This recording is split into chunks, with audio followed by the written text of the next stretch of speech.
नमस्कार, जे विशेष मध्ये आपल्या सगळ्यांचं स्वागत। मी प्रसाद काथे।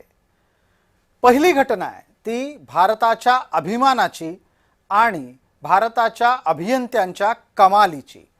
कमाल क्षमतेला कशा पद्धतीने आव्हान दिलं जाऊ शकतं ते हिमालयाच्या कुशीत वसलेल्या आशियातल्या सर्वात लांब बोगद्यानं दाखवून दिलंय।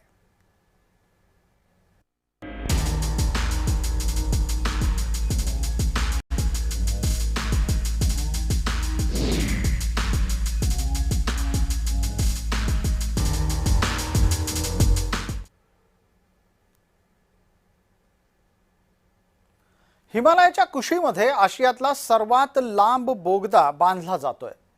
भारतातला सर्वात महत्त्वाकांक्षी पायाभूत सुविधांचा प्रकल्प म्हणून ज्या प्रकल्पाची ओळख आहे त्या झोजिला बोगद्याचं 85% काम पूर्ण झालेलं आहे। या बोगद्यामुळे हिमालयाच्या कुशीतून नवा मार्ग खुला होणार आहे। लेह लडाख पर्यंत यामुळे कमी वेळात पोहोचता तर येईलच, पण त्याचबरोबर हिमवृष्टीच्या काळात बंद पडणारे रस्ते आणि त्यामुळे ठप्प होणारी वाहतूक यातूनही सुटका होऊ शकेल।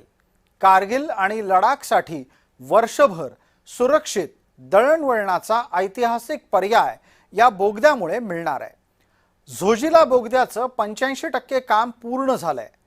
13 किलोमीटर हा बोगदा लांब आहे। त्याच्या खोदकामाचा अंतिम टप्पा नुकताच केंद्रीय भूपरिवहन मंत्री नितीन गडकरी यांच्या उपस्थितीत पूर्ण झाला।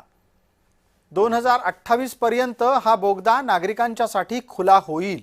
काश्मीर आणि लडाखला त्यामुळे वर्षभर कधीही जाता येईल। हा तिथे जाणारा एकमेव रस्ता असेल असं नाही, पण तिथे पोहोचण्यासाठी वर्षभर खुला राहणारा एकमेव रस्ता मात्र नक्की बनेल। हा प्रकल्प अंदाजे जवळपास 7,000 कोटी रुपयांमध्ये पूर्ण होतोय। एकेकाळी 12,000 कोटी रुपयांचा अंदाजित खर्च या प्रकल्पाच्या साठी बांधण्यात आला होता। मात्र या अंदाजित खर्चात कपात करण्याची यशस्वी कामगिरी केंद्रीय मंत्री नितीन गडकरी यांनी करून दाखवली।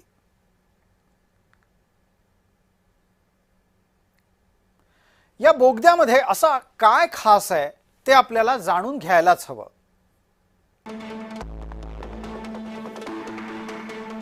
आशियातील सर्वात अधिक लांबीचा हा बोगदा आहे। भारताच्या महत्त्वाकांक्षी पायाभूत सुविधांपैकी एक म्हणून तो ओळखला जातो। एकाच मार्गातून दोन्ही दिशांनी होणारी वाहतूक या बोगद्यातून शक्य झाली आहे।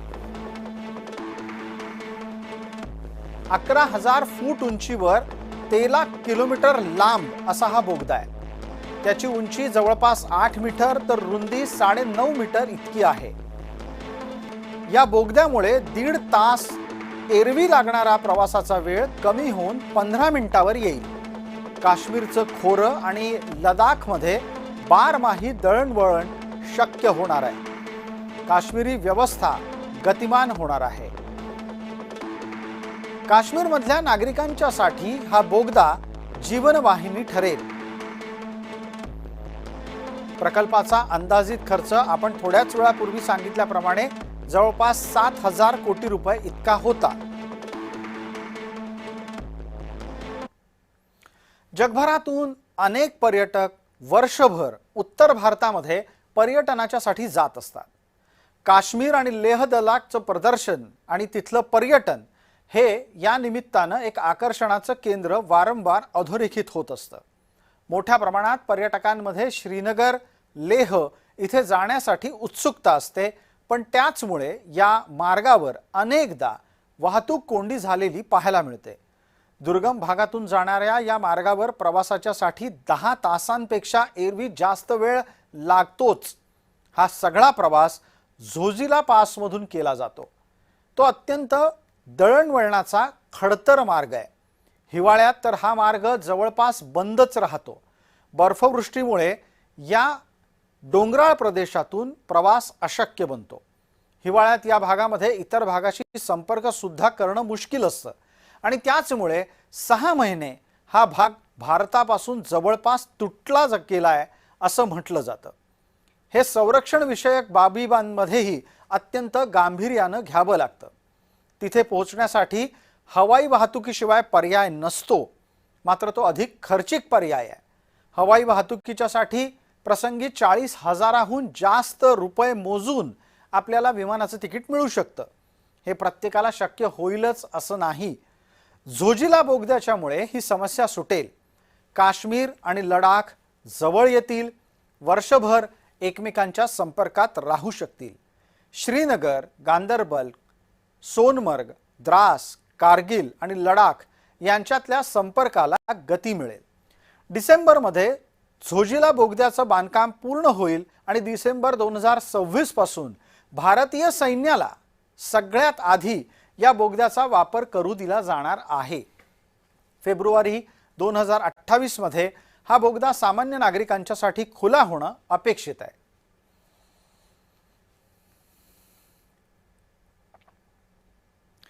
हा बोगदा बांधून काढणं ही काही सोपी गोष्ट नाही.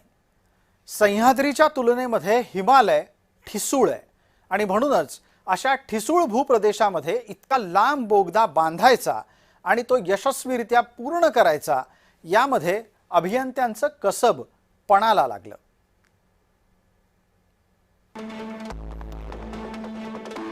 झोजिला बोगद्याच्या खोदकामामध्ये आत्तापर्यंत अनेक आव्हानं आलेली आहेत.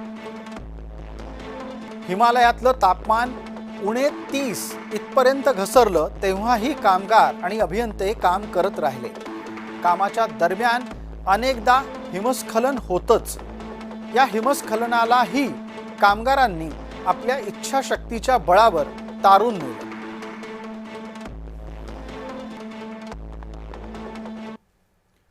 या झोजिला बोगद्याच्या संदर्भातल्या महत्त्वाच्या गोष्टींची घोषणा होताच संजय राऊतांना अचानक यावरही बोलावंसं वाटू लागलंय. दररोज सकाळी 9:30च्या सुमारास राऊतांची पत्रकार परिषद होते आणि त्या पत्रकार परिषदेत राऊत या विषयावर बोलले नसते तर नवलच.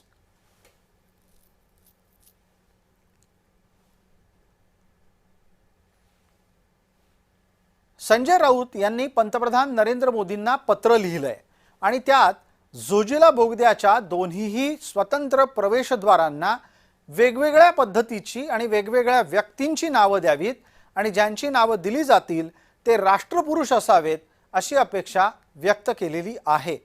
त्यांनी सोनमर्ग काश्मीर पोर्टलला ब्रिगेडियर मोहम्मद उस्मान यांचं नाव देण्याचा प्रस्ताव ठेवलाय. द्रास लडाख पोर्टलला सम्राट ललितादित्य मुक्तपीड यांचं नाव देण्याचा प्रस्ताव आपल्या पत्रामध्ये पंतप्रधानांना कळवला आहे. हा बोगदा राष्ट्रीय एकात्मता आणि काश्मीरच्या ऐतिहासिक वारशाचं प्रतीक ठरावं अशी अपेक्षा संजय राऊतांनी व्यक्त केली आहे.